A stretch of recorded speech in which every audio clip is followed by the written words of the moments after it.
We're gonna circumnavigate about the foreigners. We're not discussing that today. Because it's crazy. Well, Good for you. I'm happy for It you. wasn't like weird. Yeah. I was like so confused. okay, guys.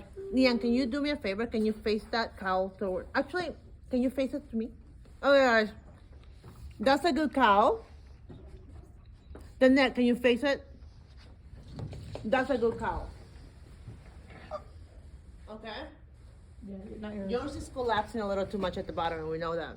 I thought it was supposed to look. It's good, but I think with them, you see how it's not adding, like it's beautifully draped around the neckline, but it's, if you put it on the side, it does not look weird.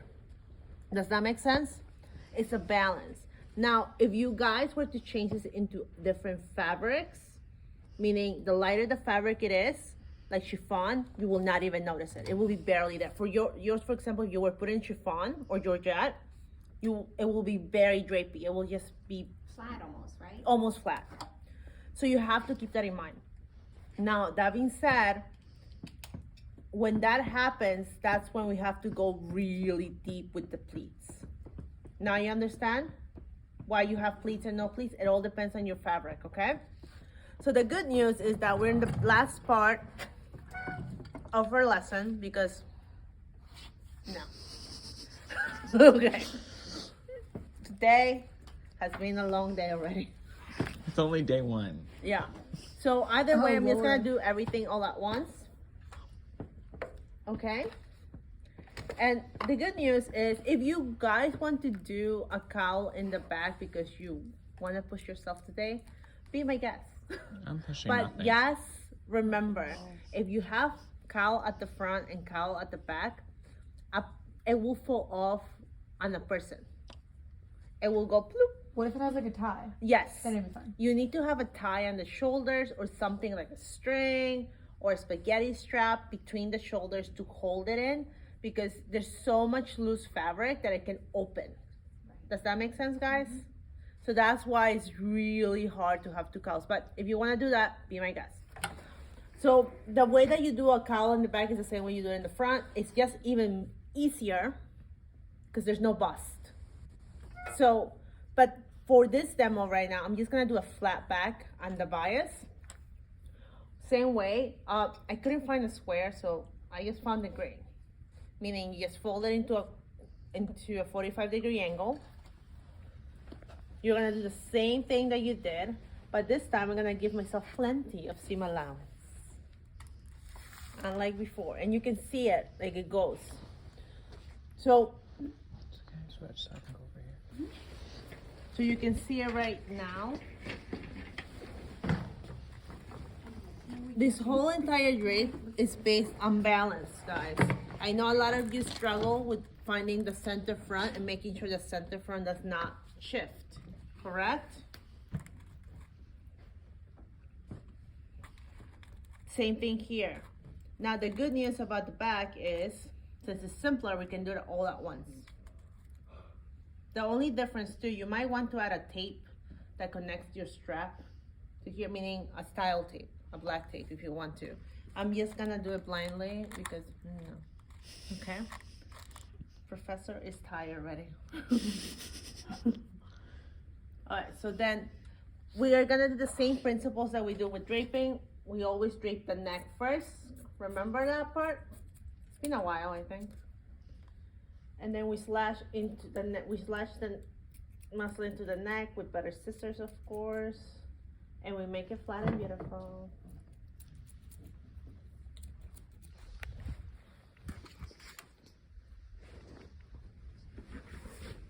And then we connect this. I'm just gonna connect. If you went into your armhole in, you reduce the shoulder seam. Make sure to drape the shoulder seam as such, but you can see that already. Oh, guys, I can hear you, you're not whispering. She said, "Isn't this what you wore for Caitlin?" I was like, "Exactly." No. So there, exactly. So then, what I can tell you right now is, you see how much I did already, but here I'm struggling. Same thing, you're gonna slash into it. Wait, am I slashing too much? I did. Sometimes professor does that. Yeah. Wait, did I? Yeah, I slashed too much. Oh well. It happens. Today is just not a slashing day for me, apparently. It's part of the aesthetic. It's part of the aesthetic. So same thing, you're gonna bring it over. Oh yeah, I over slashed. I don't know why, guys. And then you're gonna bring it over. Same thing here. As much as you go here, you can see there's puckering in the waist now. Once you see that, you stop. You cut away the excess first, because you don't need it, and you slash into it. And you'll be neater about it than I am right now, okay? I just got a little too scissor happy. And before you know it, it's already shaped.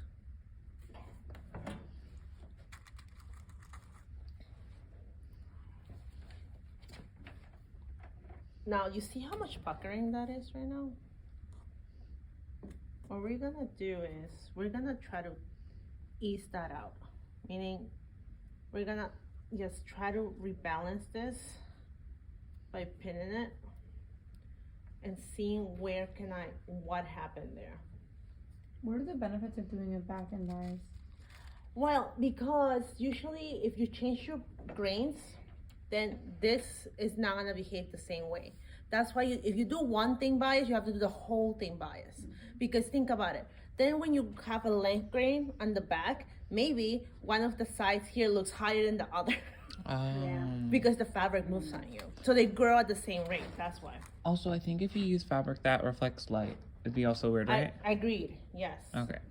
So let's just put it this way. If you're using charmeuse or those kind of satiny fabrics, if you have one, that's called nap. It's called naps. The nap. The nap is usually how the light hits. It also means where, oh there it is, that's much better now. Where the light is hitting. So therefore, like you notice, I think if anyone has done velvet, and I think it was, you notice that if you cut it in the wrong grade, then one side will look darker than the lighter, and it gets a little annoying. Okay, so you're gonna mark it, but I'm just gonna draw my line. You know what? I'm just gonna draw it because you can put style tape first if you wanna create a different neckline. I'm just gonna draw it on top. Because now we can do that now, guys. If you want to. Not all the time, it's gonna be this straightforward. But it just helps us. Oh? Do we have to do the whole back or can we just do half? No, it's whole. You cannot, so with bias draping, you cannot do half because then it's really hard for you to get true bias that way. Got it. Okay, so even when you cut it, it needs to be cut as a whole piece. You cannot put it on the fold. Oh, got it. Because that's the only way to also know if you are in the true bias or not. So now we're getting to the point that we're getting more technical, everybody. I think you've noticed that. Today was more on the how comfortable you're draping or not. So for this is called soft drape, like I mentioned before. May I get the French curve, please? So now we see this here.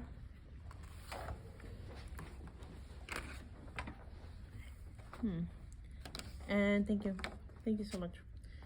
So as you can see, I got a little too side happy. Your drape will be much neater than mine. So same thing, we're just gonna do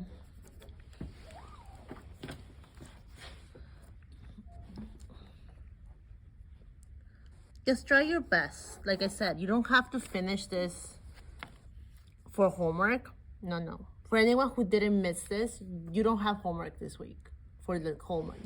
I need you to focus on your final project. You need to do all your sketches, all your mood boards. It's a lot of work, as you know. Everyone knows that. It's more work, so I figure I'm not gonna add to the workload. I prefer you working on your final. Because those 3 months are gonna go fast. Like I said, you can use a style tape to do what you wanna do. You can do a V-neck, you can do whatever you want. I'm just doing a low rounded cowl. Same thing here. You can do another cowl if you just want to practice another cowl on the back. It's up to you guys.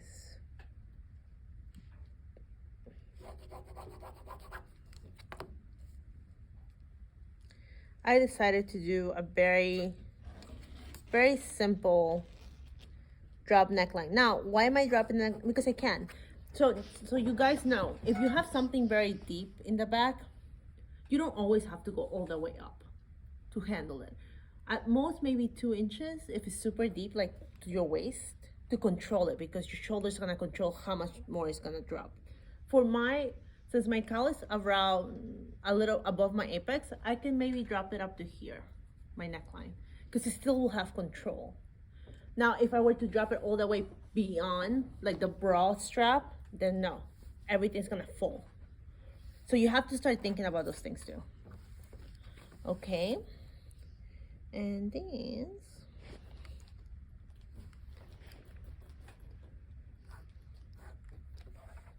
like I said, it's always 1 inch in your shoulder. I just don't have the seam allowance with me today.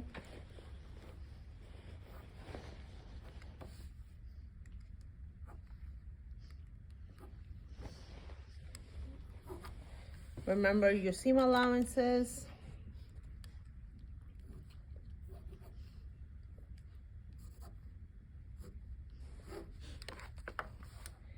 And before you know it, this is gonna be done because I do one side correctly. It's the same technique. We fold it in half, correct? And we cut it all at once.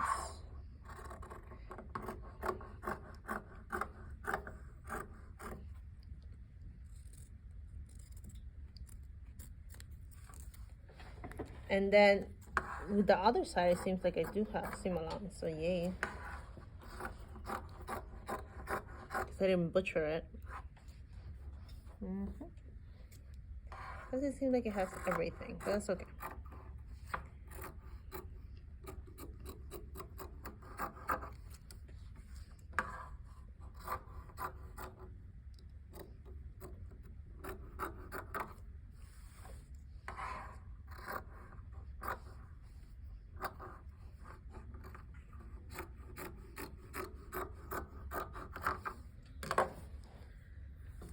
I'm missing a little square, which I'm gonna add.